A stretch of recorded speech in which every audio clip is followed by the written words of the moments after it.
Um, I am enjoying immensely Tottenham Hotspur's managerial search. I mean, I'm not gonna lie. Like as a fan of the rival team, it is just every day it tickles me as a new manager Oh. says, "No, I'm not doing it. I'm not going there." I mean, like honestly, the memes, the content. I mean, honestly, I've been impressed with the internet in general with this search. It's just all the oh, it is.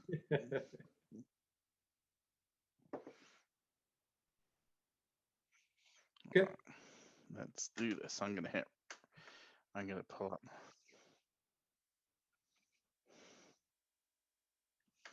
Okay. Got it.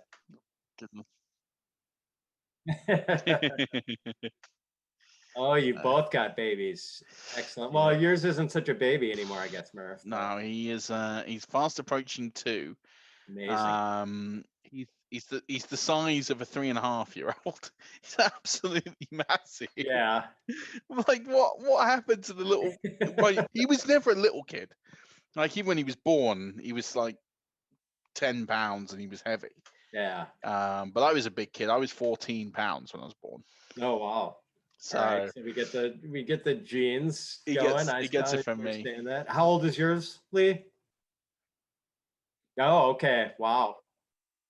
Well, you don't have big bags under your eyes. You must be doing okay. Oh, amazing. Lucky. But Lucky. that's because you and imagine your wife are very chilled people. Like you are one of the most relaxed people I know. So it doesn't shock me. Yeah, cool. I'll hit Okay. record this end. This meeting is being recorded. Just give me the signal, eh? Just like that. Hey everyone, Scott Hansen here from NFL Red Zone. I hope you're checking out 1 hour of 5-Yard Rush, one of the best podcasts on NFL football in the UK. Hey, what's happening, Rush Nation? It is Murph here. There is no Stocks. Stocks has gone on a well-earned vacation. At least he's left it like until June and not like week 1 of the season like he did last season. So we'll take it. Hope you're resting well, sir. I know we spoke the other day, and he's staying in a really, really lovely sort of ranchy place. And rather than listen to me, if you're watching the live stream, you know that I'm not alone. If you're listening to this on the podcast, very rarely I'm alone. And I always like to bring a good friend on to keep me company. And I have brought one of my absolute favorite friends of this industry on, and I'm glad that he's agreed to come on and keep me company this evening, as we've just been talking off air about the Euros and the big game tomorrow. But without further ado, my good friend, Pat Fitzmaurice of footballgirl.com, and also with Football Guys as of recently, as of the last time we spoke, and also the most accurate ranker on the planet as it stands right now. Pat, welcome back. Good to have you. Murph, always good to talk to you. Miss seeing stocks, but I know we're gonna have a good time today. Absolutely. We got a lot to cover off. Without further ado, let's start with what's been going on since since you were last on. Obviously, you've joined Football Guys. That's quite a newish thing since you last on. But what else has been going on? Pandemic and being at home, and what's new with you? Yeah, so things have kind of opened up here. We seem to have things under control a little bit with the virus. I mean, vaccination rates maybe not quite where we want them to be, but everyone seems to be maskless now, at least the vaccinated here, people with no pre-existing conditions. So things are pretty normal, but I've been working from home full time. So, it's in some ways it looks a lot like it did during the pandemic Mm. with, really not that much going on, but it has been nice to occasionally get back to a bar or a restaurant. I did miss that. And, the paranoia about being around large groups of people is starting to dissipate a little. So I guess that's a good thing. See, that's good. So obviously, it's different. Every state is different. what's it? So were you saying big groups? Like how many people are allowed to meet up in a, I don't know, let's say a restaurant, a bar, or public place? What's the limit in which people can meet up now? Or is there no real restrictions in place Yeah, anymore? now I don't think there are many restrictions. I mean, they're back to being live music is happening again. There are Major League Baseball games and NBA playoffs games going on with no restriction as far as seating capacity. So things are pretty fully reopened here. And I haven't personally been in any really packed places yet. Mm. Just basically pubs and restaurants with seating capacities of like, less than 100 and probably far fewer people than that actually in the place. But, there are some places and some venues where things are pretty crowded. Yeah, and I think it's starting to be. It's good to see. I have a lot of American friends from my time there. It's good to see people out and about, and people sort of still taking a little bit of caution, and I think that's going to be there for a while for the most part. But it seems like people are embracing this life, and we're in a very similar-ish state here. We were supposed to open up on the 21st of June. We've got a lot of things open compared to what we did. We had a really long lockdown. Restaurants are open, pubs are open. There's a few little things not quite open, nightclubs. For Lee likes to dance around and throw some shapes. And there's still reduced capacity at things. We have Wimbledon start today. They're at 50% capacity.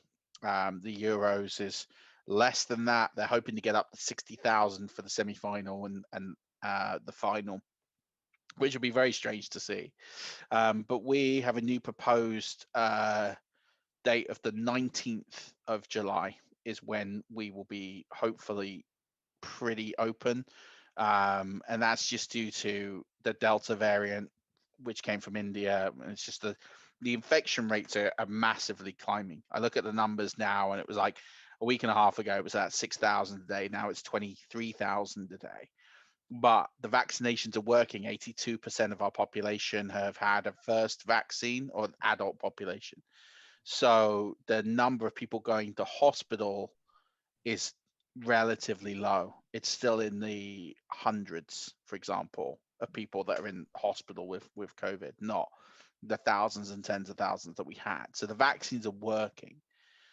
So hopefully, as long as that stays normal, we'll be able to open up. But it does mean that at some point we're all probably going to get COVID. So we'll see what happens. But it's a strange world. I'm glad that things are opening up there. Things are sort of coming to the end here. I know we've got listeners all over the world, and if you're not vaxxed, get vaccinated. Hopefully you do. If you don't believe in it, that's fine.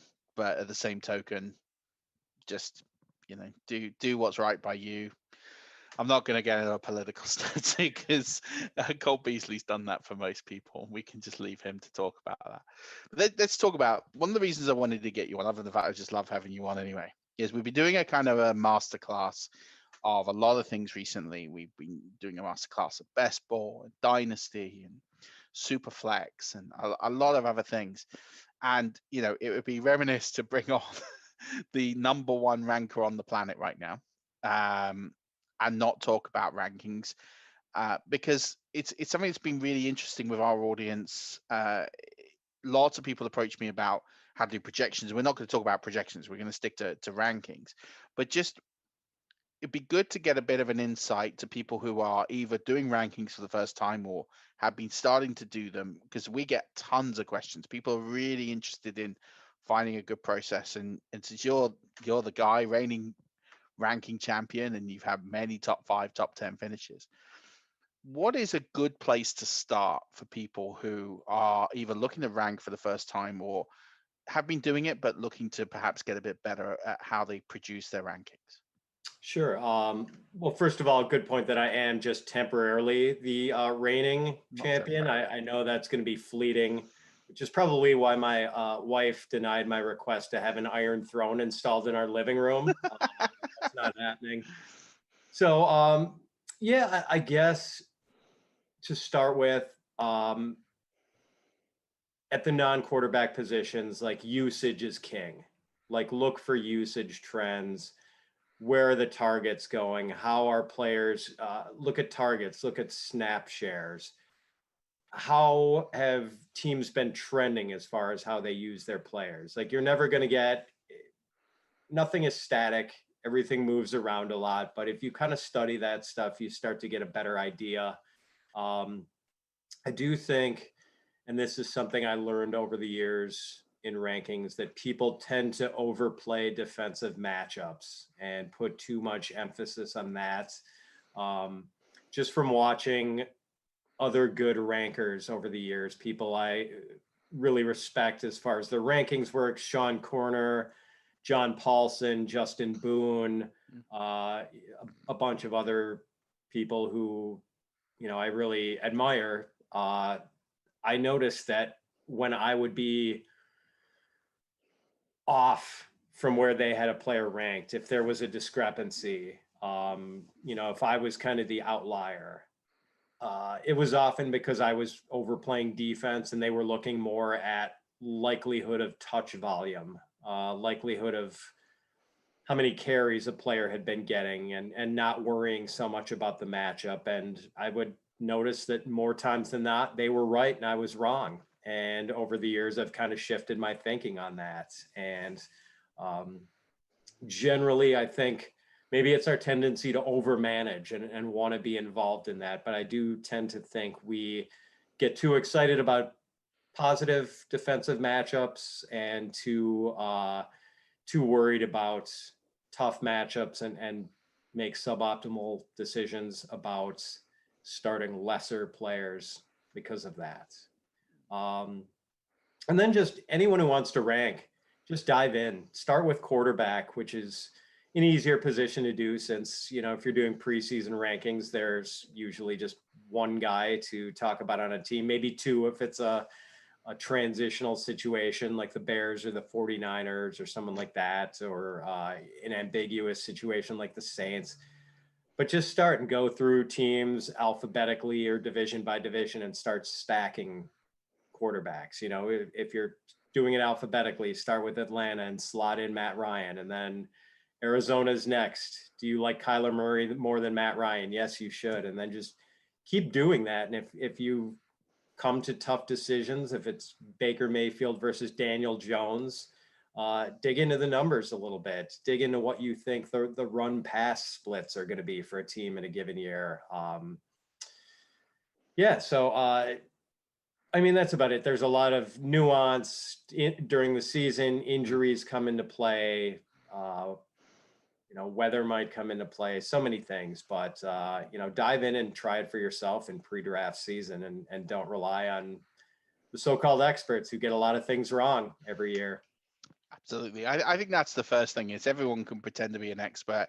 Everyone who says they're an expert gets things wrong all the time. If we were right all the time, there'd be no point in playing the games. It would be played on a simulator, and Madden would be more rich than it is now.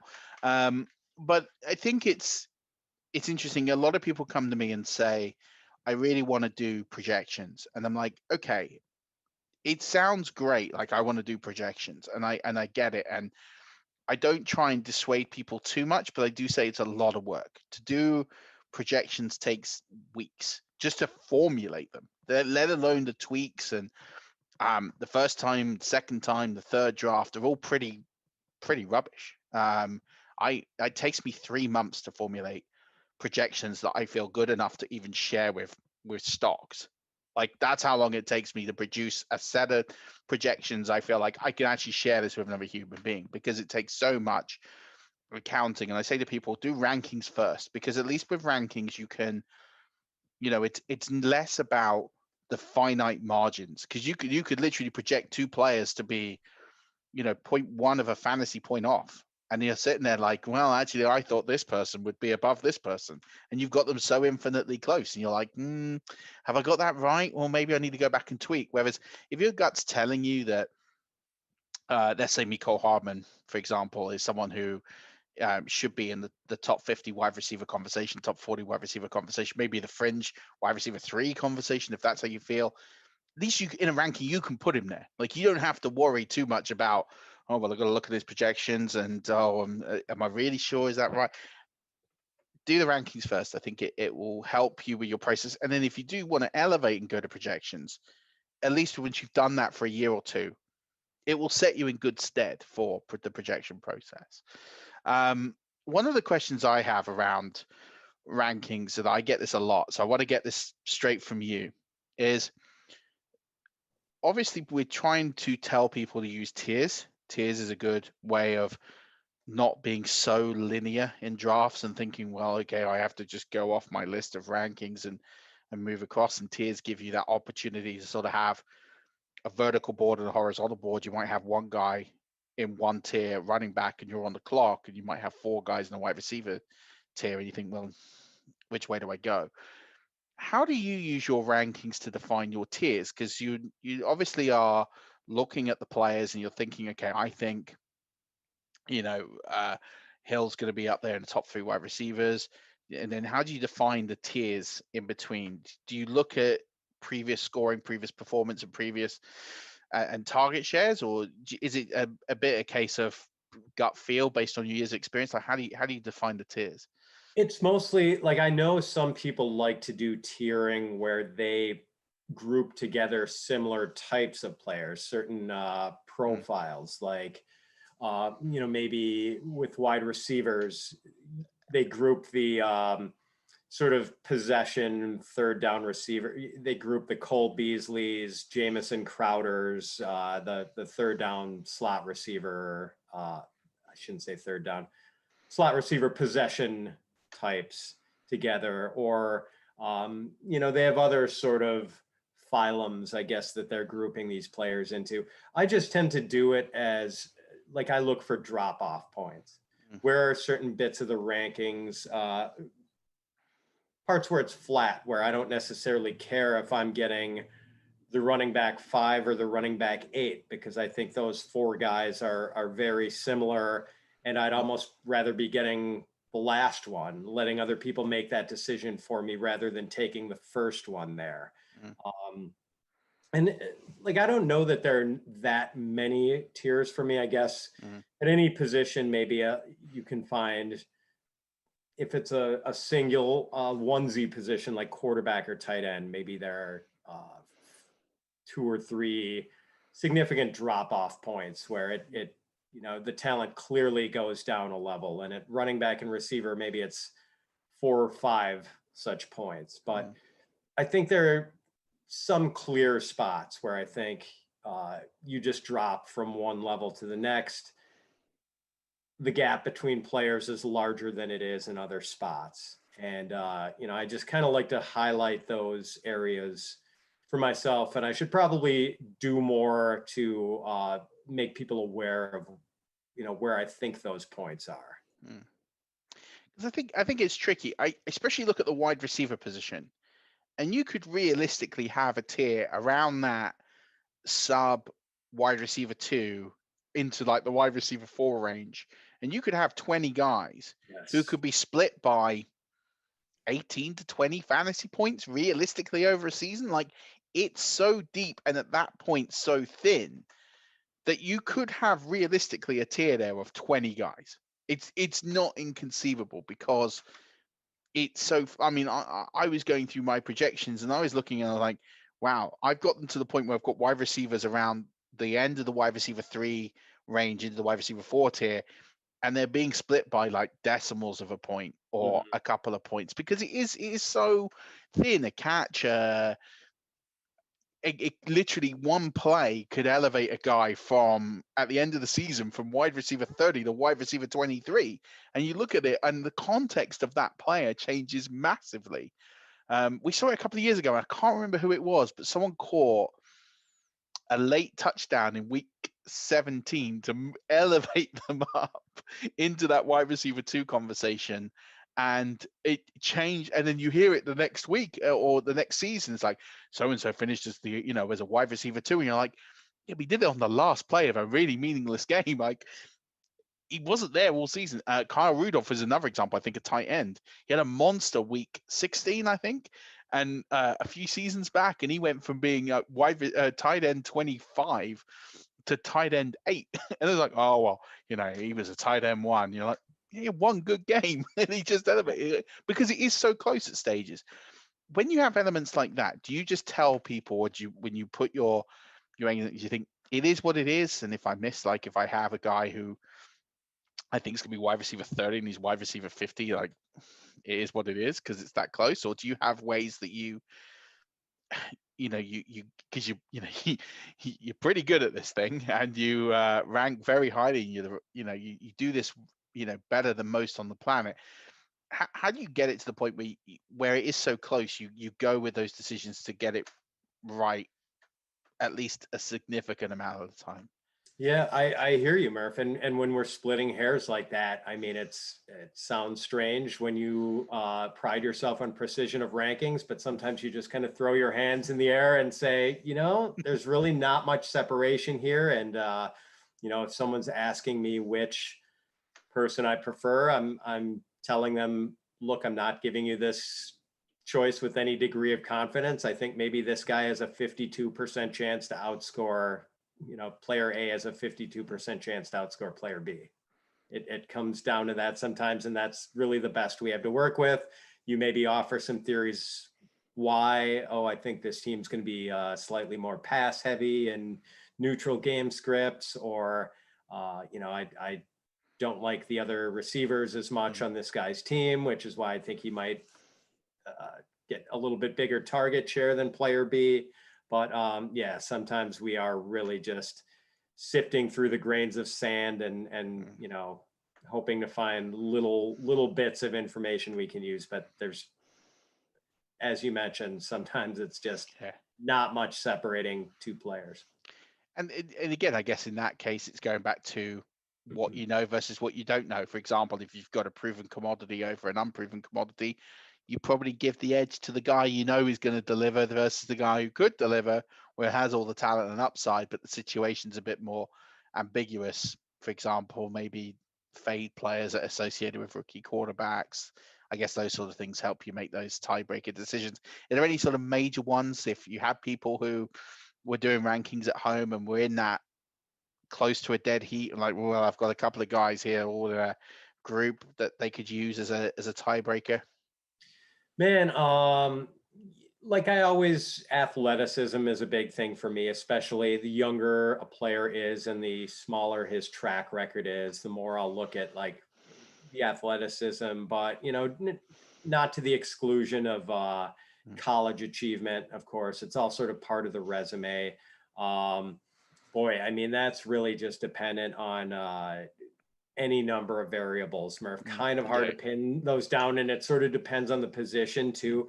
Another one, I mean, I think the obvious one is like hitch your wagon to good offenses. I mean, if you're close on two players between the New York Jets and the Kansas City Chiefs, I can't think of who might be in a similar tier, but if you're choosing between McCall Harbin and Corey Davis or Denzel Mims, for example. Yeah, exactly. Maybe it makes a little more sense to go for the player in the prolific offense. So, touchdown likelihood is a big thing. And if you're talking about a team like the Lions or the Texans, who are destined to be one of the bottom 10 offensive teams, if not bottom 5, you've got to be projecting a pretty big share of the carries or targets to have someone from one of those teams ranked in the range where you would maybe expect to start them a fair number of times in the season. So generally better to tether yourself to strong offenses. I think that's great advice. We're going to come back to this because I'm going to list some players. We're going to talk through where you've got them ranked, where they are versus consensus, about maybe a couple of the reasons why you have them over. And finally, we can talk about Jonathan Taylor, because the last time we were on, we were getting ready to talk about it, and I had a power cut, and all of a sudden we couldn't talk about Jonathan Taylor. And I'm keen to hear your thoughts and talk about some players who cause a lot of divided opinions, and hear where you've got them ranked over consensus and go through that. But we are a week away from the Scott Fish Bowl. which is officially or unofficially the start of the fantasy football season, I think, for most people in the industry. Tell us a little bit about who you're with this year in your division, and what division you're in, and where you're picking from. Yeah, so we've got the musical theme this year, and going back to even high school, REM has long been my favorite band. So I'm in the REM division, and there's some other good analysts, Kevin Tompkins, Yeah. Jax Falcone, Herms, Charles Herman, I believe is his full name. I'm familiar with all those guys and have bantered with them on Twitter before, but I mean, the star of the division is an actual member of REM himself, bassist Mike Mills. Oh, I didn't know is that. Yeah, Mills played in the Scott Fishbowl for the first time last year. He's just a big sports fan, loves the Atlanta Braves baseball team.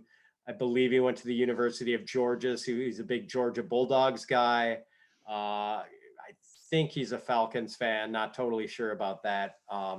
So Wow, Mills someone played has in it to. last year, and he was actually in our chat for we were both picking in the 9th slot. So he was in a big group chat with all the 109s. And, this year he is headlining the REM division, and he's picking number 1, and I'm picking right behind him at number 2. So it's going to be fun and quite an honor to be playing in a division with someone whose music I've been listening to almost my entire life.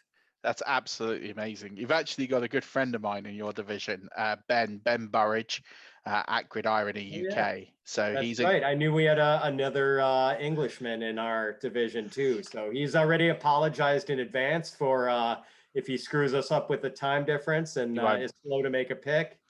But yeah, that's we have a great division. I'm really excited about it. He's gaming you there. I'll tell you now. He's a very active player. He's not going to do that. Ben's terrific. I play quite a lot of leagues with Ben, and he's sharp player. You better watch out. I think he's going to be a surprise in that division for sure. I mean, and you're picking from the 2 spot, I believe. Yes. So, this year, for those who don't know about the Scott Fish Bowl, so it's typically quite a unique league in terms of scoring format. It's a tight end premium. There's some hinky scoring with the quarterback. So quarterback incompletions earn negative points, quarterback sacks earn negative points. There's points for running back first downs.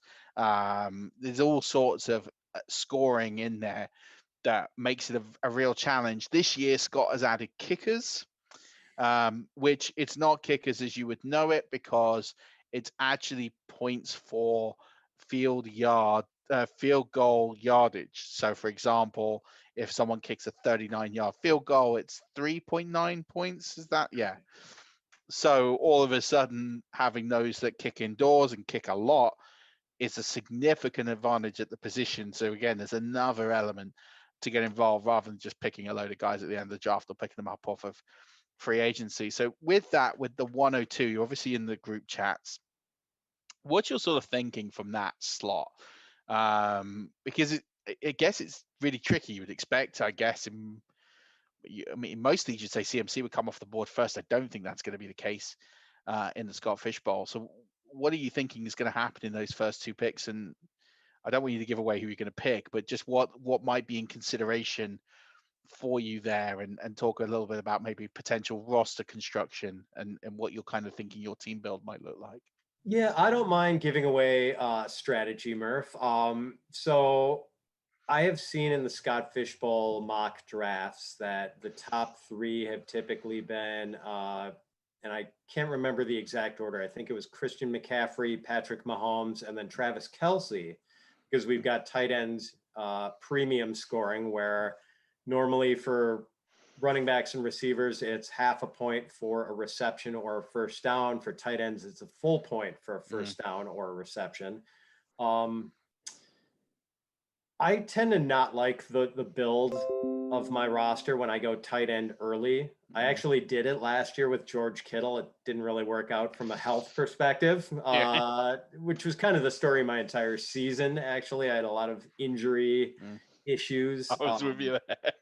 Yeah, so I've pretty much narrowed it down to either Patrick Mahomes or Christian McCaffrey, and I'll have to see which guy our friend from REM takes and leaves me with. So he's making that choice for me, and I have sort of not been real aggressive with quarterback despite the super flex format in past years. So part of me would like to get Mahomes right away and maybe not have to worry about picking that second quarterback anytime real soon after that.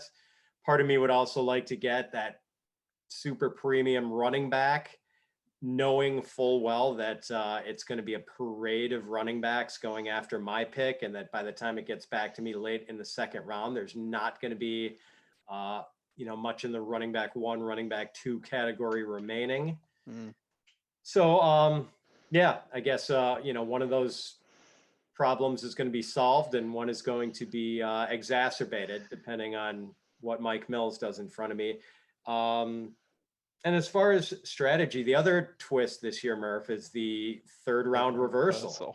So instead of me getting that late second and then coming right back with an early third, there's going to be a little space between my second and third round picks. So I'll have to rethink that a bit. But it did not escape my notice last year that my now colleague at Football Guys, Anthony Amico, was the very last person in a 1,200 person Scott Fishbowl draft to take a running back. And Anthony Amico was the leading scorer in the regular season last year. So he pounded the wide receivers. And I tend to think there's value at wide receiver. People perceive that the Scott Fish scoring increases the value of running backs and tight ends. And I think they also operate under the faulty assumption that receiver is deep. I mean, it's deep that there are a lot of people you can plausibly throw in your starting lineup. It's not deep that there are a lot of receivers you can plausibly throw in your starting lineup and expect to get a lot of points from. So yeah, I have a feeling I'm going to have a pretty wide receiver heavy build this year. And boy, if someone wants to leave Stephon Diggs or Tyreek Hill for me at 211, I would only be too thrilled to take one of those guys. See, I think it's very tricky. So I'm in the Who division because it's my favorite band. So just like you picked your favorite, I picked mine. Andy Barron's in mine from Yahoo. So it's been fun getting to know him, and we got a lot of first timers in our group, which is just amazing to see. And I'm at the 106 because exactly of that third round reversal. Because I was like, last year I picked at the 12 spot, and I was like, I want to be on the turn and I want to try and force action. And actually, you find out that's not possible because there's so many different strategies in play and there's so many different things. And the problem is if you go for a position and then, for example, you fade quarterback and then it gets pounded, you really are struggling. And then you're so far behind the 8 ball at quarterback, you almost have to fade quarterback completely and then just pick 2 guys up. And it didn't really work out well as a build. And then everyone I picked got injured. So similar to you. So I thought I want to go in the 6th spot because third round reversal doesn't really make a difference. It doesn't impact the way I can look at the board. Now, I know typically people don't like to pick in the middle, but I think this year's a pretty good year for it. Not just in the Scott Fish Bowl, but in most leagues, because for me, it's fascinating. There seems to be this consensus as we always get the top few picks, and then you get this run of running backs in normal leagues. Don't know what's going to happen in the Scott Fish Bowl. I'm kind of contemplating. I'm looking at the 106, thinking it might be Lamar Jackson or Dak Prescott at that position, and take a premium quarterback, and then looking at that 207 pick and thinking. And in the mocks they've been doing, Darren Waller falls there. I think, well, there's part of me that likes that build, but then it's, as you say, you don't get that premium running back. So when I've been doing those builds in the mocks, I've been getting. I've done it a few different ways. I've been getting Chris Carson as my running back one. I don't know how much of an appetite I have for Chris Carson being my running back one, given the fact that I have no confidence he's going to play 17 games this season. So then you're sitting there thinking, you do get Michael Thomas, and then you get a few really good pieces later on. But yeah, I think it's a struggle. But I have had in those mocks Dalvin Cook for the 106. So then you think, well, okay, do you pass on the elite quarterback? And I've done builds with Cook and Waller there. And then your quarterbacks end up being Kirk Cousins and like Big Ben, for example, which isn't ideal. It's a real head scratcher. It all depends on when the QB runs happen. Because I've seen some mocks where you can see 7 quarterbacks come off the board in round 2. Yep. And I've seen some where it's like 2. So it's an interesting philosophy, but I do like the 105, 106, 107 spot this year, because I think that's the spot at the moment where there's an element of control, in the sense of nothing's going to get too far away from you in any draft. If there's a huge run, you've got that opportunity to pivot. You've got that opportunity to get on board if there's a guy in your tier. So I think likely if you're thinking about running back, if you're looking to do like say a running back starting build, you can get 2 pretty good guys there that you'd be very happy with, maybe like a Zeke, and you follow that up with maybe like a Gibson if he's still there, and like a Zeke Gibson start in a normal league would be quite a decent start. And then you can pound wide receiver, or you could get a top guy in the second round. I mean, with all the uncertainty, Devontae Adams is falling almost into that range. I think he probably will fall into that range. So I quite like that spot, but it is tricky. And last question on the Scott Fishbowl scoring. Have you thought about when you might take a kicker? I have. I probably will take one, and I might even be somewhat aggressive about it, because there are penalties for missed kicks in this one. And, you don't want to be the guy who's starting Mason Crosby in the game 2-3 years ago when he missed 4 field goals 5, against I the think. Detroit. Yeah, he Five? missed a Was it lot. 5? Yeah, he missed a lot.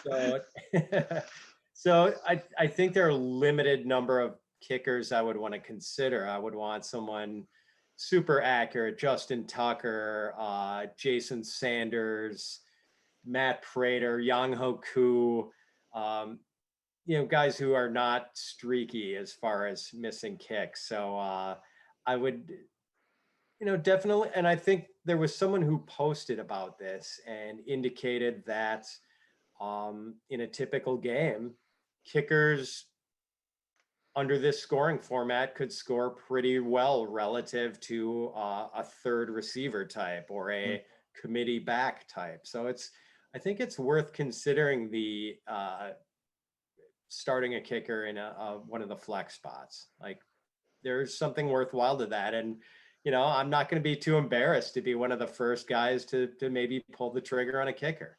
No, I'm with you. I was saying this to one of our 5-yard colleagues earlier, that he was thinking, well, what I might do is just fade kicker and just pick a couple of guys because there's guys going undrafted. I'm like, I think that's a big mistake, because I think there is a significant advantage. There's a real tier of kickers. If you get one of those top 3 guys, it's a significant points advantage. I think it's now, this scoring format lends it almost similar to the tight end kind of situation, where you've got a very elite group at the top that's very small, couple of guys maybe, then you get this drop into guys who are solid and they'll do a good job, and you're quite happy to have one of those guys on your roster, and then you just get this pit of everything else. I am very much looking forward to seeing fantasy Twitter erupt this season when people lose to the team that had the kicker who kicked 6 field goals, or when someone loses because of the kicker who misses 3 field goals. It's going to be a lot of fun to watch the emotional tides based on kicker results. Let's put it this way. Imagine if the Scott Fish Bowl is decided on a missed field goal on Monday Night Football. Like, can you imagine what that person would be feeling like, knowing that they've lost or inversely, their kicker makes a 54-yard field goal to win the game, the final kick of the season. And somehow I think Scott Fish himself would be very delighted, by the way. And we have to at least mention, Murph, what an amazing thing Scott Fish has built. I mean, it's now got a record number of entrants, 1,900 or 1,920, I can't recall. There's even a Scott Fish Bowl satellite that has an equal number of players in that. Like, it's become popular. I mean, I'm playing with a member of REM who wanted to get in, and there are other actors, and it's just become such a cool thing. It goes to a charitable cause. Scott Fish used to have it be for Fantasy Cares, which sort of fed into the Toys for Tots charity that bought Christmas present for underprivileged kids. But last year, Scott sort of expanded it because there were a lot of social justice charities launching, and he just said, make a donation to the charity of your choice in the name of the Scott Fish Bowl. And, it's just such a cool thing that, everyone is having this much fun playing in the Scott Fish Bowl, talking about the Scott Fish Bowl, and yet it's also raising money for a good cause. Absolutely. And listen, if you didn't get in this year, do keep applying. The field expands every year. So even if you didn't get in this year, play in the satellite, get involved. I'm going to be on the Podathon, which is something I never thought would happen.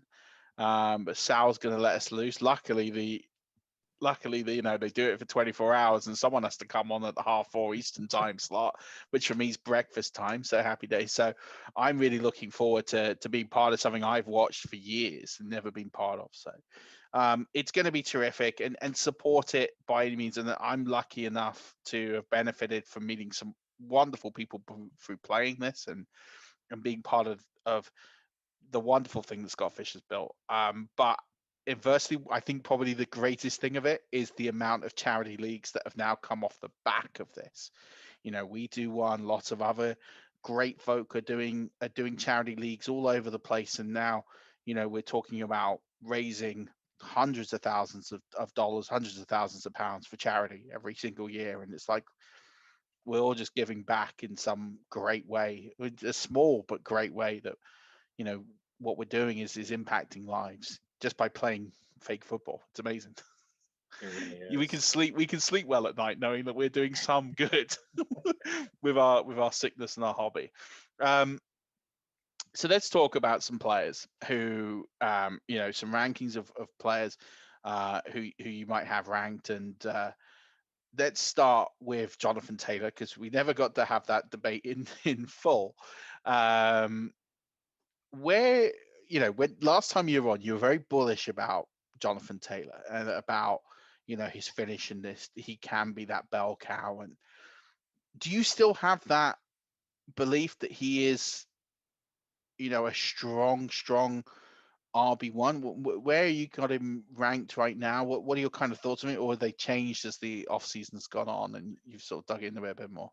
So right now I have him running back 5, behind McCaffrey, Cook, Kamara, Derrick Henry. And then I think it's kind of a tier below those 4. It might even be 2 tiers of 2 in those first 4, with McCaffrey and Cook sort of on a tier by themselves, and then the Kamara Henry tier. Then I think there's some ambiguity with the next group, which is Jonathan Taylor, Saquon Barkley, coming off the devastating, the unholy trinity of knee injuries with the ACL tear, the MCL strain, and the torn meniscus, I think it was. That's it. And then Ezekiel Elliott, who, didn't look great at times last year, but, as my buddy Rich Rebar pointed out, did have a better success rate as measured by Football Outsiders than Tony Pollard did. It's just that Tony Pollard broke a few more big plays, much higher percentage of big plays. And you could throw some other people there, Cam Akers. Some people are getting back on the Joe Mixon train after being, burned by him in the past. I guess the fair criticisms of drafting Taylor in the top half of the first round would be, what does his usage in the passing game look like, especially now that Phillip Rivers, a guy who really liked to throw to his running backs, is no longer there? Does he lose any carries with Marlon Mack returning, who, when we opened the season last year, we saw Mack playing ahead of Jonathan Taylor. It might be problematic that there's never really been a running back to make a successful return from a torn Achilles. Like, it's the history of that has not been great. And, I don't think there's much question Taylor's a much better back than Marlon Mack. So I'm not too worried about that part of the equation. I guess what you can say is that there's a pretty safe floor there with a guy who is as talented as Jonathan Taylor was. We saw that with his phenomenal second half of the 2020 season. We saw that in 3 amazing college seasons at the University of Wisconsin. The talent's just not, you can't question how good Jonathan Taylor is. He's an amazing player, and he's going to have one of the best offensive lines in the league. So running back 5 might seem too high if there are some concerns about the usage, but I think the way I like to play, I don't want to whiff in the first round, Murph. I want safety, and I'm okay with drafting. I mean, I guess I don't want to be drafting 5th or 6th in typical 1 quarterback leagues. It's a really tricky spot. I'm okay with drafting Jonathan Taylor 5th or 6th and having him finish RB10. I can live with that. At RB10, I'm still starting him every week and having a lot of really good weeks from him. I just don't want to whiff. And I think barring injury, Taylor is pretty whiff proof, pretty bust proof. See, I can't take Taylor over Zeke. There's just no way in my universe that can happen. And by the way, I'm a massive, when he came out of college, I was about as big a Jonathan Taylor fan as there was. He was my RB1 pre-draft. And my issue with him is the usage. It is the fact that what we saw down the stretch was phenomenal, don't get me wrong, but came with unique opportunity to, first of all, there was no Mac. And I don't think Mac's a big thing, but he's a thing. They didn't have to re-sign him. They could have bought anyone off the street, but they bought Mac back, which says to me there's a role for Mac. There is going to be some role, whether it's a 20% of the role, 15% of the role. It's not going to eat out of Naheem Hines' share. I think what he is locked in. And I think that's my worry for Taylor. And the way that Frank Reich, coming from that Doug Pederson tree of, I don't have to have one back. And it's the same thing that, it's the same reason I had the same knock on Miles Sanders. I don't doubt the talent. The talent is there. It's about, with the way that the coaches scheme and the way that they utilize and value the position, I can't see that workhorse role. I think you're right. I think he is a relatively safe commodity to finish a low end RB1. If he finishes, as you say, in that 10 to 12 range, I think that's likely to happen. I think then it comes down to how you want to play the game. If you want to play with that conservatism, and I'm a bit like that, I can understand that logic. I think a lot more than drafting him as the RB5, thinking he's going to be the RB5, because I don't see a path to him being the RB5 unless Hines and Matt go. Then all bets are off. This guy could probably be the RB1 based on talent with that line and everything else. And we know that Zeke does have that track record of finishing as a top 3 guy in multiple seasons. I guess the one thing I would maybe push back a little on, the other great selling point with Zeke is just that Dallas should have one of the best offenses in the league. Provided they get a little bit better injury luck on their offensive line, and with Dak, obviously. The one thing I might push back on, Jason Garrett loved to pound Zeke. He loved to give him 20 plus carries a game. Back when Mike McCarthy was coaching the Packers, There used to be a free Aaron Jones hashtag on Twitter. Yeah, there was. He sometimes frustrated people by the amount of work he gave to Jamal Williams. And Tony Pollard has shown he's pretty good.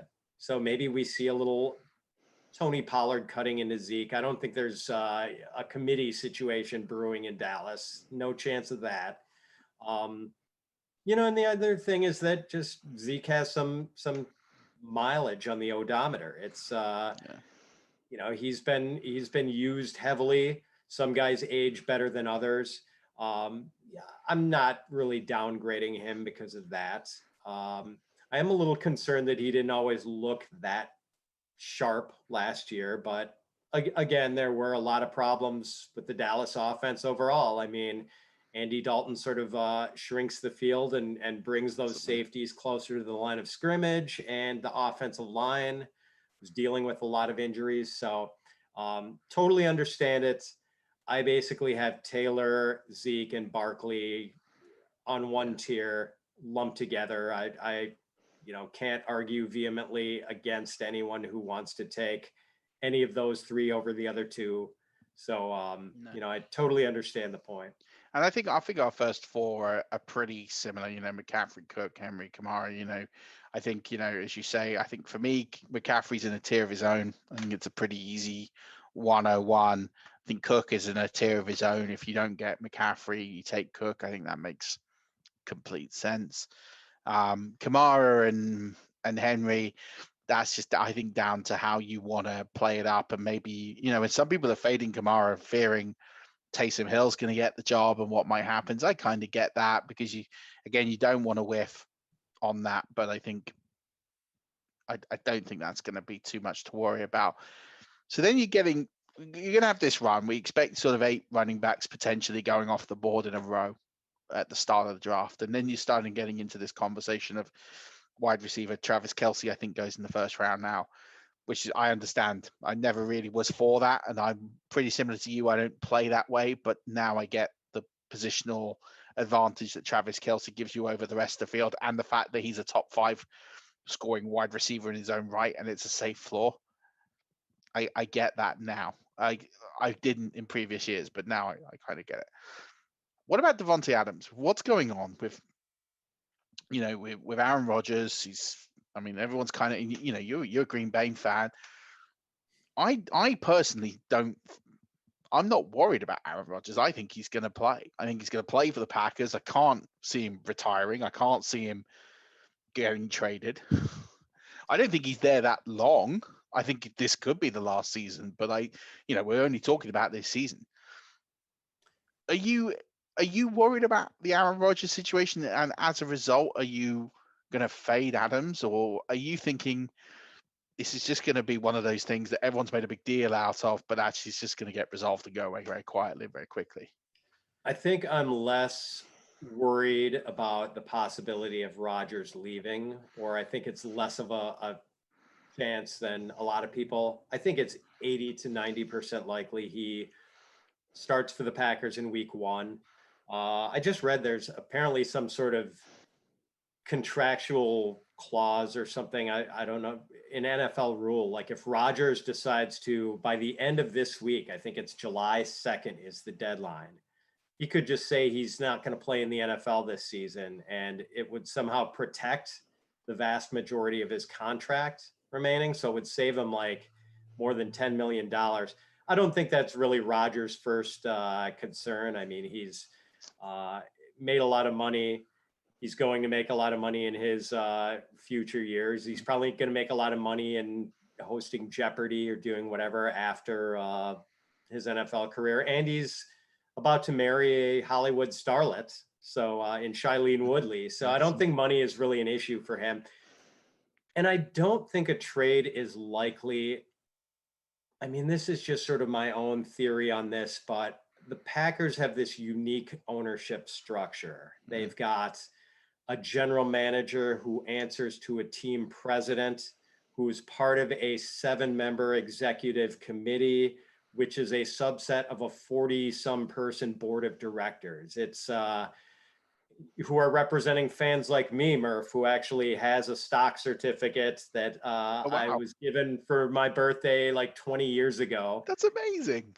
It is. So, it doesn't really allow me to call any of the shots, but I kind of think it would take a lot of consensus among all these people at the top of the hierarchy in the food chain in the organization to let a second Hall of Fame quarterback leave under unhappy circumstances.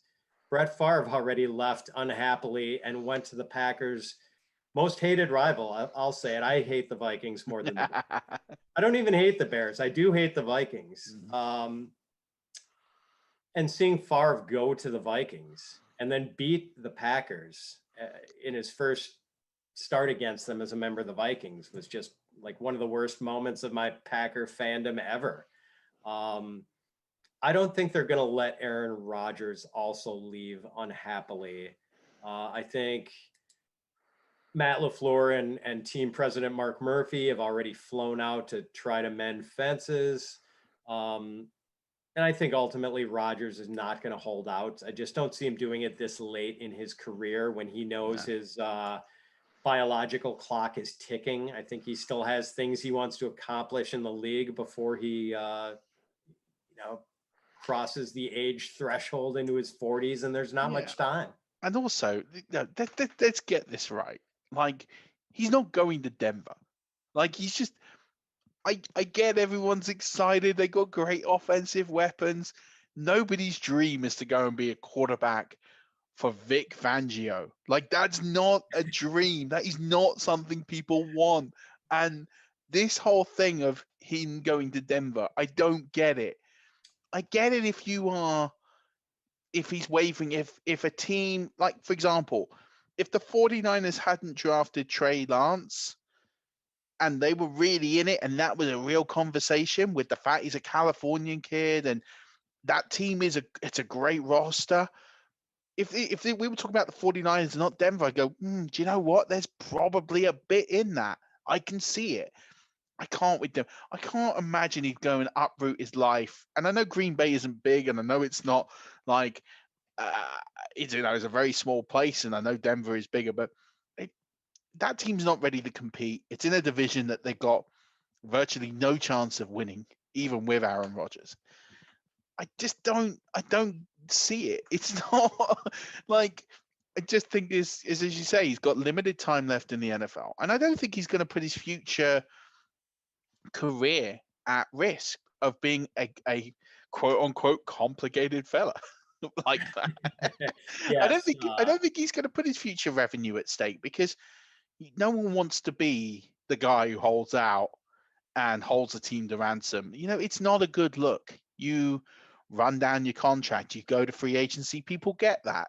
Tom Brady did it. No one resents Tom Brady for, after 20 years running, getting the free agency and picking his move of where he wanted to go, because he did it the right way. He told the guys, I'm not signing a new deal, I'm off. It makes sense.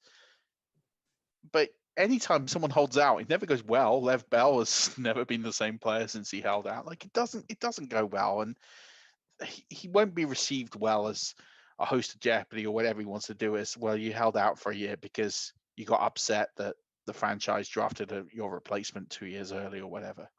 Agreed. And I think Brett Favre there's still some Packers fans who hold a grudge against Brett Favre. And Murph, just to answer your question about Adams. So he, of course, would have been my wide receiver one had he had this Rodgers thing not come up. I'm hedging a little bit because I think Stephon Diggs and Tyreek Hill are close enough that if there's any sort of ambiguity, because Lord knows it would be a disaster for Adams if Jordan Love were quarterbacking the Packers in week one. Yeah. His chances of finishing in wide receiver one range would be severely diminished. So I am hedging a bit. I dropped into wide receiver 3 behind Diggs and Hill. Okay. But a small hedge. I know some people that have dropped him out of the top 10 thinking like a trade is imminent, and I think that's silly. Yeah. I mean, judge it when it happens, or if it's about to happen. Yeah, I get that. I've still held firm. I've still held him as one. I'm treating that situation as that is like as I saw it during my projection process, that Aaron Rodgers is going to be a Packer. He's going to play this season. What happens after this season is another question. Anything can happen, but I'm happy to keep him at one for now. And as you say, if this is still dredging on in preseason, I will rethink the situation, but I think it will get resolved at some point.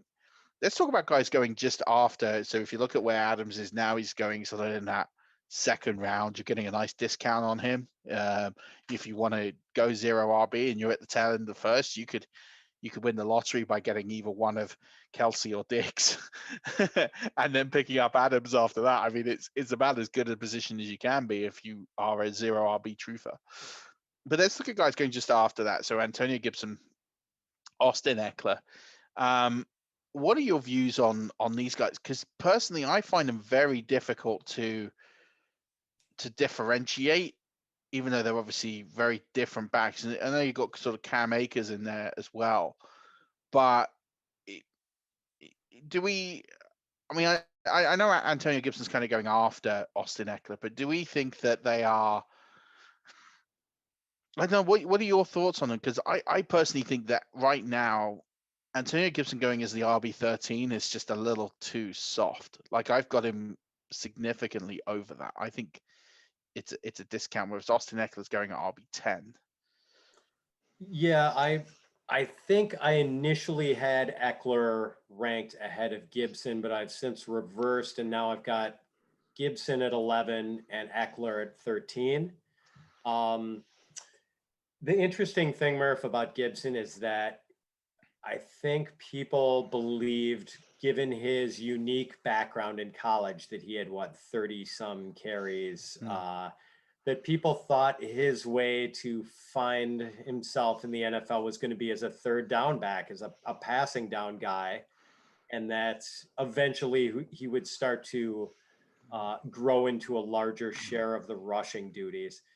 I mean, very unexpected that it wound up with him being the primary rusher for the Washington football team and was not the primary passing down back. That JD McKissick got all this work. So obviously, like, pass catching is something he can do and do well. Like, there's this college resume he has of having done that. And yes, JD McKissick is still there. I do think it's reasonable to think there's going to be more passing game work for Gibson. They didn't really add any significant talent at running back in the offseason. I mean, they have Jarrett Patterson, who some people liked as a prospect, but he's sort of a poor man's Devin Singletary, a small back who doesn't really catch passes, or at least didn't in college.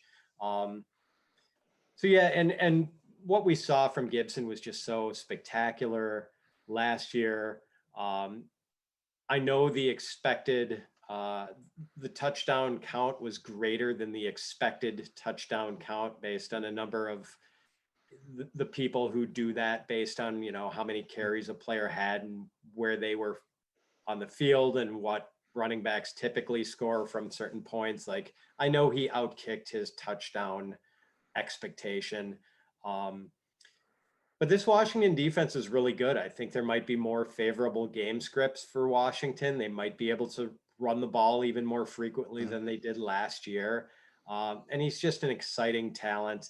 I like Eckler too, but I think the rushing upside is limited because I think they always want someone to share that rushing load with him, whether it's Justin Jackson or, Josh Kelly, who wasn't that good as a rookie. They spent another draft pick on Larry Roundtree from Missouri. So I think one or two of those three guys is going to be mixed in along with Eckler. Eckler is going to own most of the passing down work. It's a healthy role. I have no problem drafting Eckler at or near the second round turn. Really good player, safe, barring injury. I think he's a safe asset. But they're not going to give him 250 carries. It's just not going to happen. No, exactly that, and I'm with you. I think Gibson's role, and I think the one piece is that he was behind arguably the worst quarterback play in the league last year. That's going to change with Ryan Fitzpatrick. They're going to move the ball a lot. It's going to be a lot of yards scored on that Washington offense. I do like the fact that, as you say, they're going to get ahead, they're going to defend, and then they're going to run the ball. So I think it's great. I love Eckler. I'm happy to take Eckler in the second round. I just think, as you say, he's safe. PPR formats, he's going to put up good numbers. In standard, it goes down a little bit, but as you say, pretty safe workload. He's going to be involved in everything, and I think he'll rebound back from the injury well. In between those guys is Joe Mixon, as you say. Obviously, he's burned people in the past, but they still haven't added. In fact, they've decreased from their backfield in the sense of the experienced backup Giovanni Bernard is now with the Tampa Bay Buccaneers. They don't have a lot of experience behind Mixon. You have a couple of sixth round draft choices vying for the backup role behind him, and you have an exciting offense there. At the fact that now, I think last season Mixon was overpriced. I think we're talking about he was going at the 109, 110. Clearly that was never going to return the value. I faded him heavily because of that. I didn't believe he was there. But now he's available mid-second, late second. I'm somewhat interested because I think the upside is there. And if I've got someone who I know is steady, dependable, and safe, I'm perhaps slightly more inclined to gamble, given the fact his range of outcomes could be anywhere from a top 4 running back to, an absolute bust through injury. So what are your thoughts on Mixon? I think I have a similar view of him, Murph. I think we're of one mind on this. Yes, he's burned some people in the past.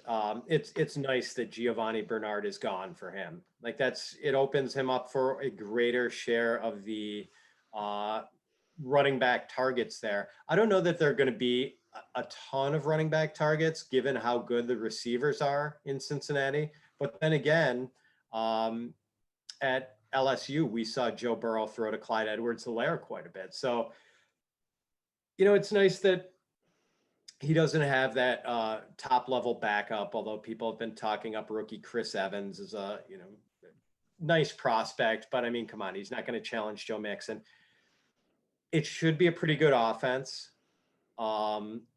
I do worry about the offensive line. They had a chance to improve it by taking Penei Sewell over Jamar Chase. They chose to go with the receiver. A lot of people like that they chose to have this just ridiculously good group of receivers. And maybe I've heard it reasoned that helps Mixon more because no one's ever going to crowd the line of scrimmage and the rushing lanes are going to be bigger. It actually, is better than having a really good offensive lineman. Not quite sure if I buy that, but so yeah, there are reasons to like Mixon. Health has been a bit of an issue, so I'm a little bit nervous about that. I'm a little bit nervous that the offensive line isn't great. And I'm a little bit nervous that game scripts aren't always going to be positive and run friendly for the Bengals this year. And also that they've shown a proclivity to be very pass heavy and neutral, game script neutral situations. So I don't know. I mean, I'm kind of on the fence, but I do think early second round running back 14 is there. It seems like that's a good spot for him.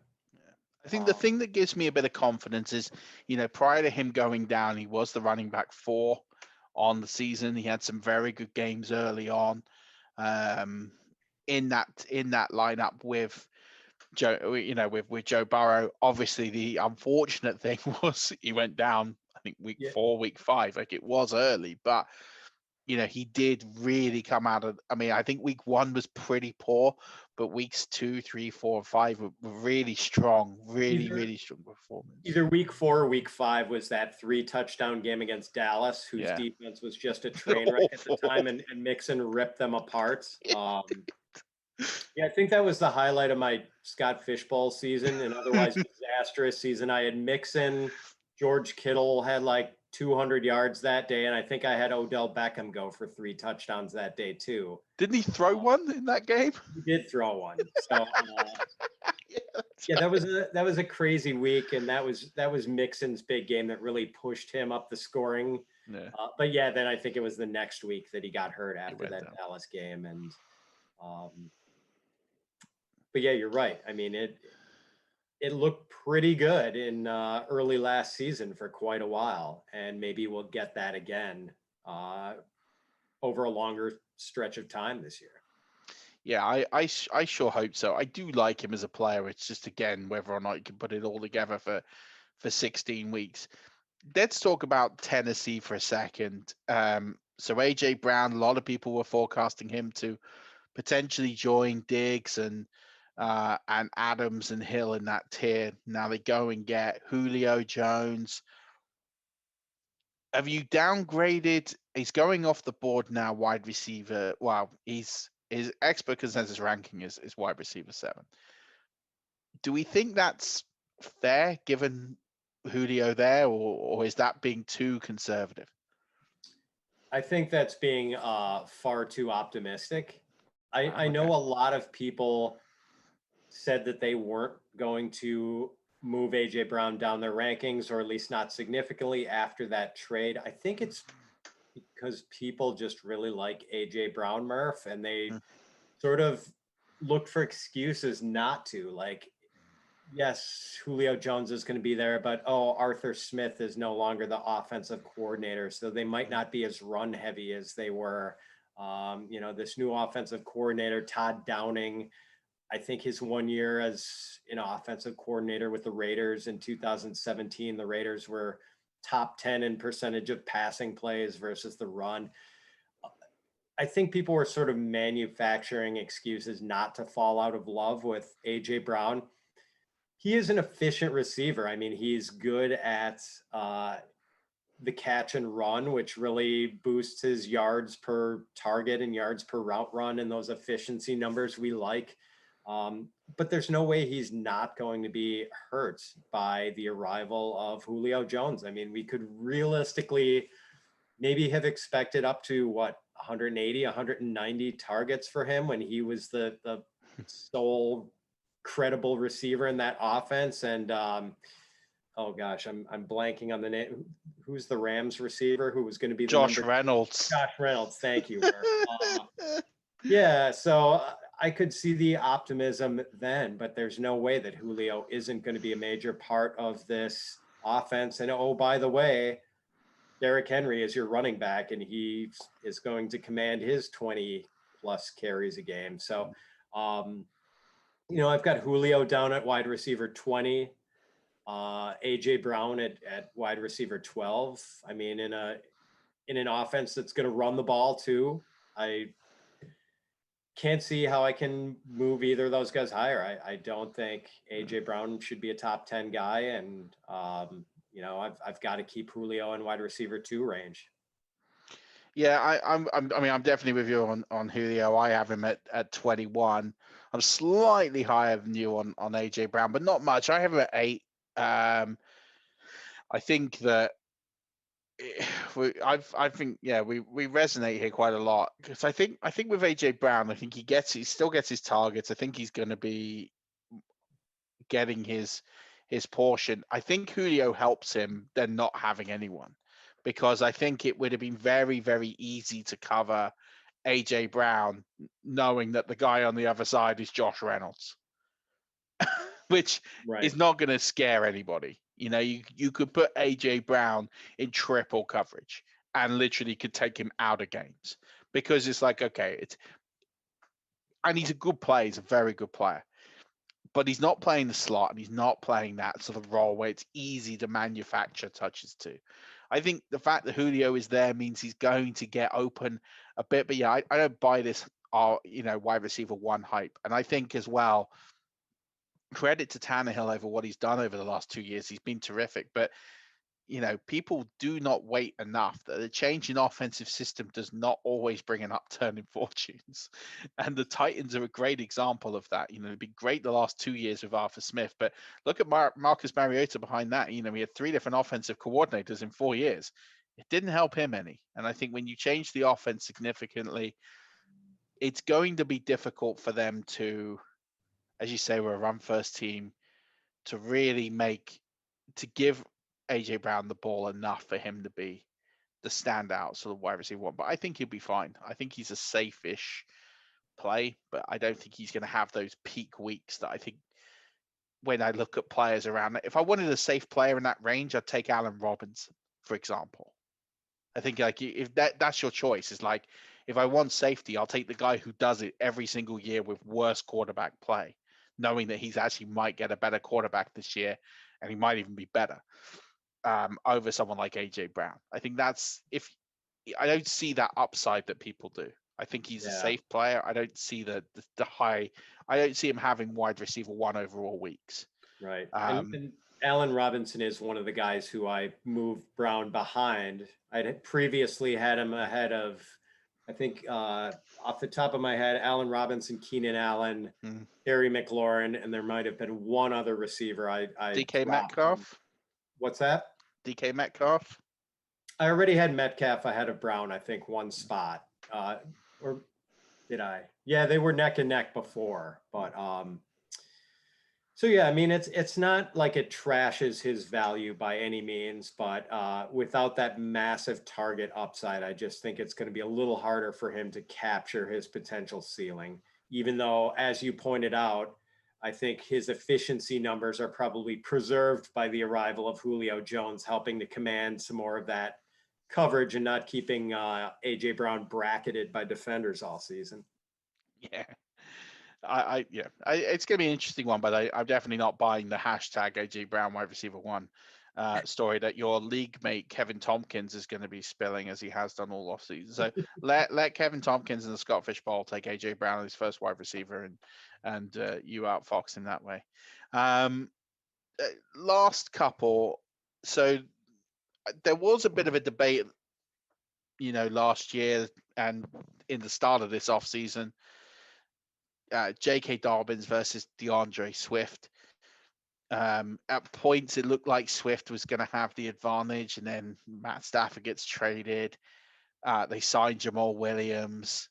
They've met with Todd Gurley, and I think they've kept that one on ice. I think that one happens. And then you've got a really complicated backfield again in Detroit.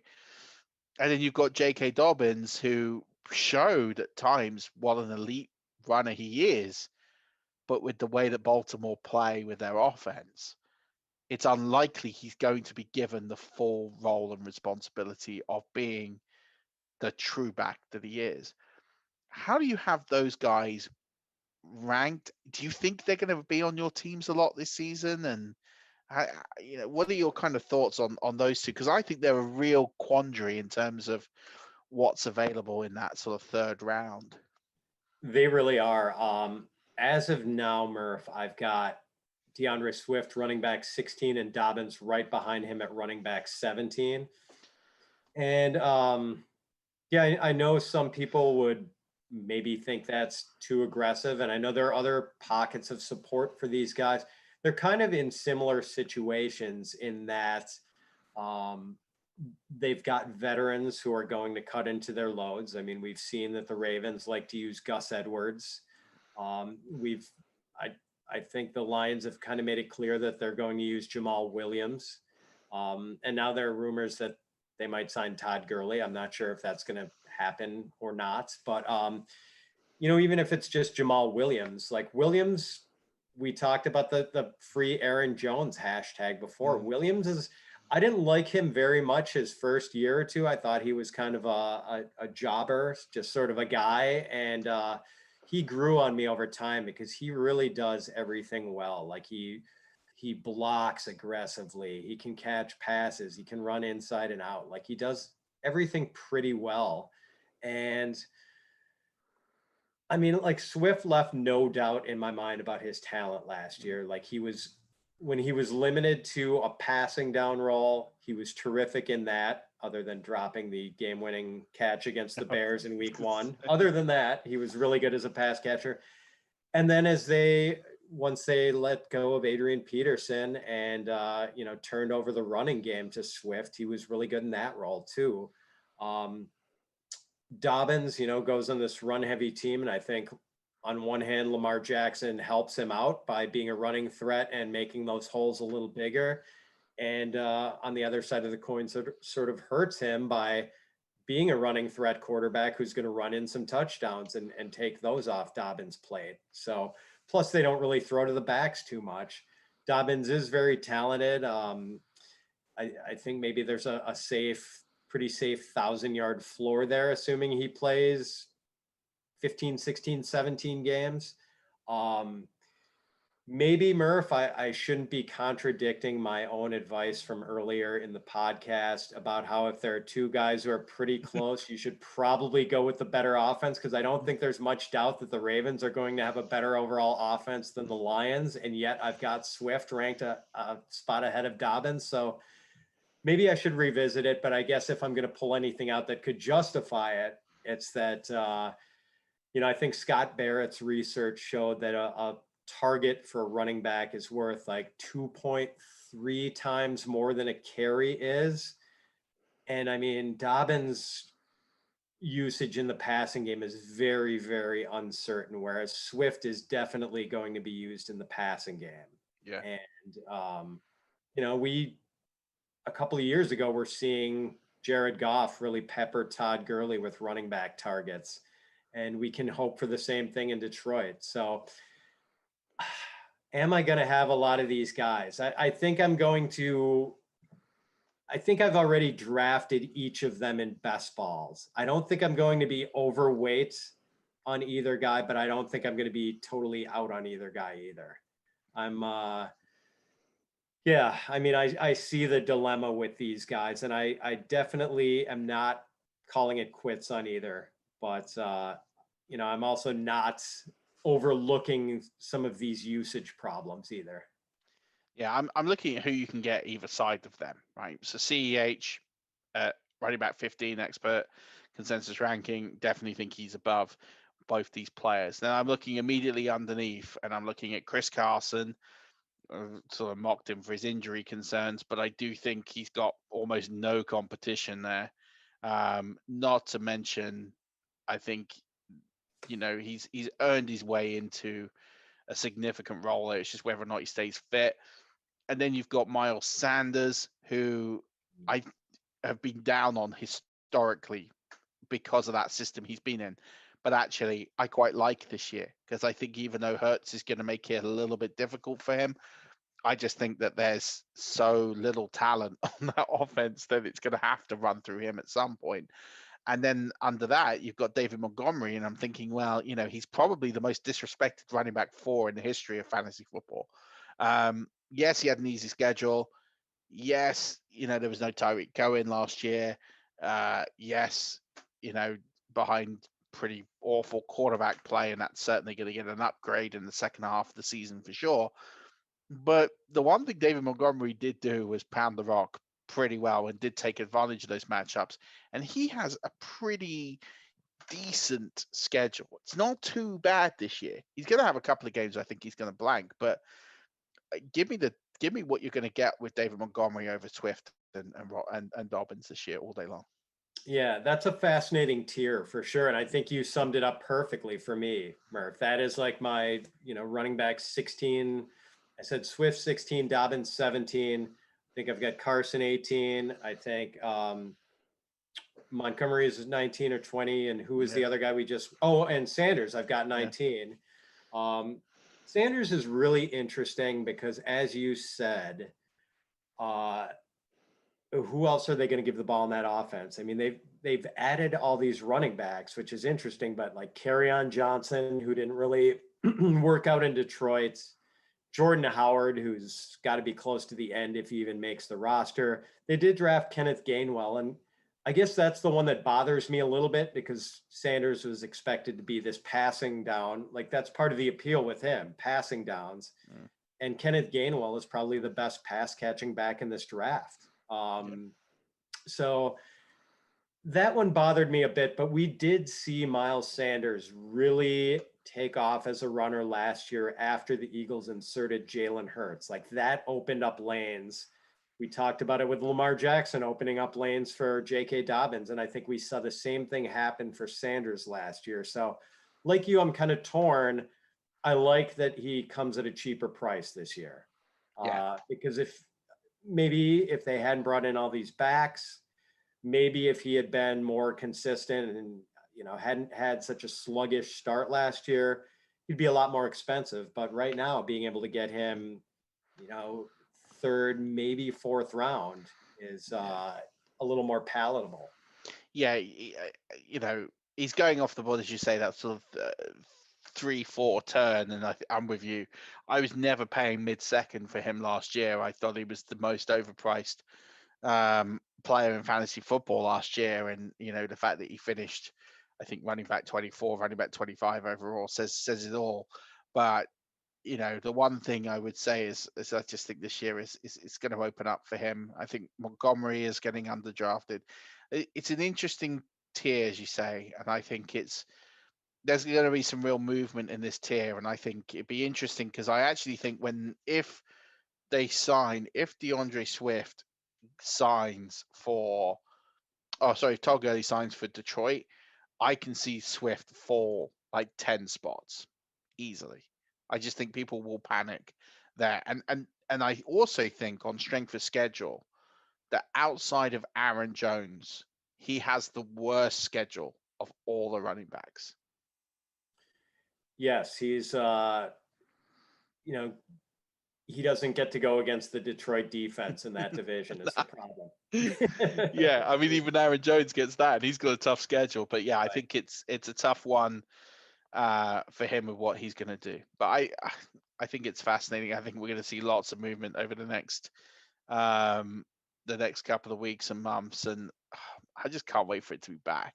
I just think it's such a long off season. It's been great with the draft. It's been OTAs and preseason's coming, and we're going to have an extra game this year. How are you? Just a quick one before we let you go. How are your leagues adjusting to this extra game this year? Have you seen much, done much with it? Have you kind of left things as they are this year?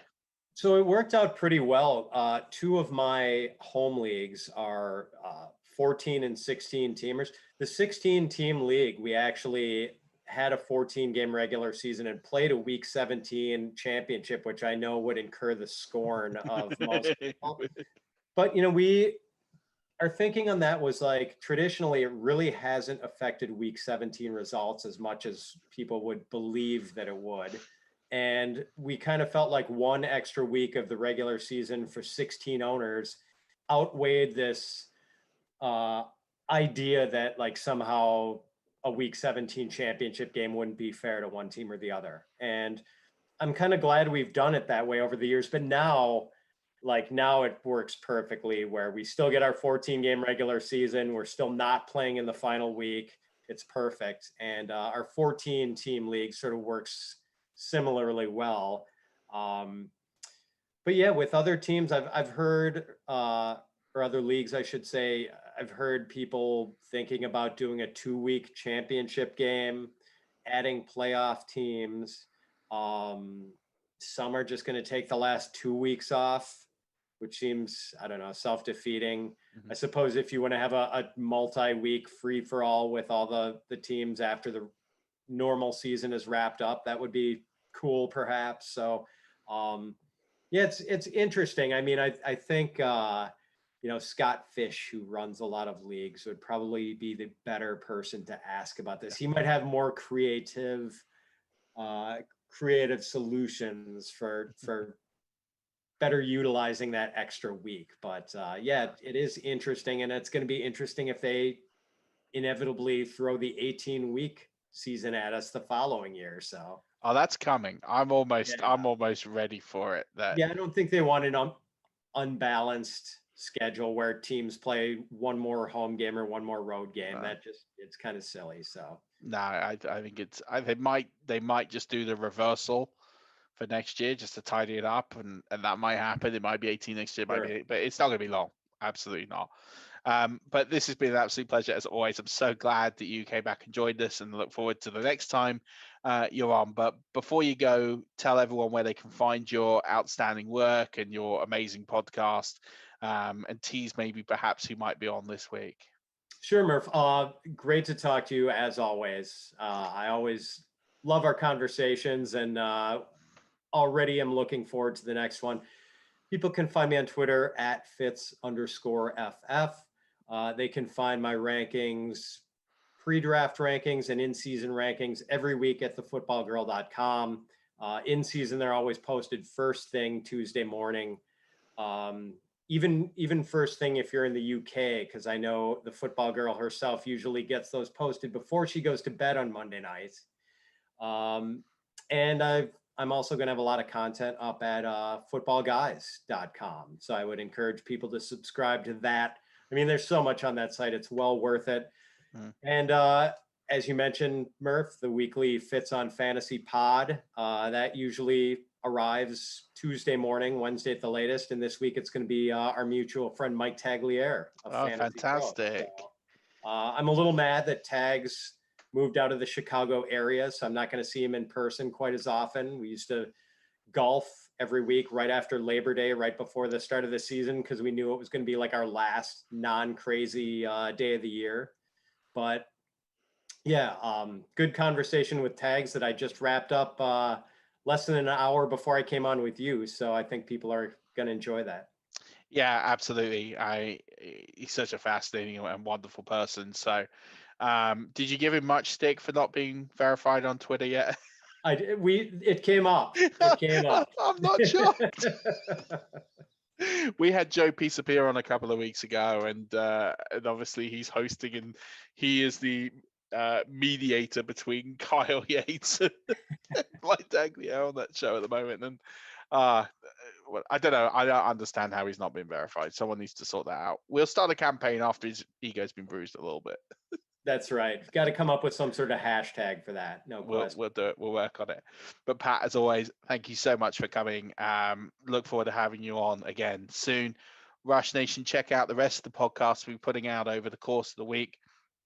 I think some of the guys, I think the Dynasty Pod will be giving away an FFCC spot, so tune in for that on Wednesday. The DFS guys have rolled up and recorded an amazing podcast, so check that out when it's out later on in the week. Don't forget to check out all the content and everything we're doing. We've also got the unique day giveaway. There's prizes and all sorts, so check that out on Twitter.